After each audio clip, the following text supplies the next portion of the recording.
ស្រីតើមានរឿងហេតុការអី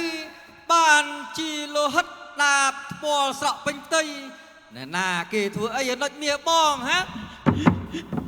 ក្រាបទូលម្ចាស់បងខ្ញុំម្ចាស់ស្ទើរតែខ្សិនខ្សៃសឹងមិនមាននិស័យបានមកគាល់ប្រជាថាផងក្រាបទូលខ្ញុំម្ចាស់មិនសុខចិត្តទេម្ចាស់បងខ្ញុំម្ចាស់គ្រាន់តែដើរកំសាន្តព្រៃលំហែហរតីបានឃើញព្រះរាមនិងព្រះលក្សណ៍ក៏មានព្រះតីចង់ទៅក្បែរតែព្រះលក្សណ៍ទ្រង់មិនព្រមក៏កាត់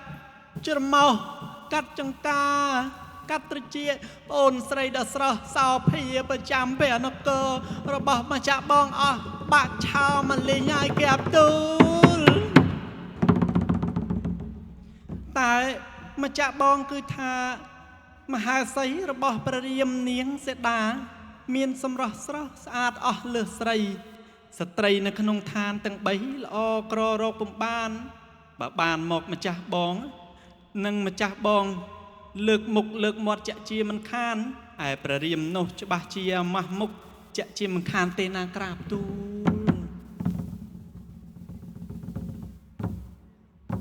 ក្រុងទួសមុខមាកាលបបានសម្ដាប់ពីរាយរាប់យ៉ាងដូចឆ្លោះហើយមិនកន្តើយក៏គិតទៅបោកបញ្ឆោតពួកមនុស្សសាបងវែកសត្រាឲ្យទៅឆ្ងាយគិតស្រេចបងអង្គយូរពំបានក៏ចាប់សថ្លាហៀវហោះដូចព្រះតម្រាស់ត្រាស់ថា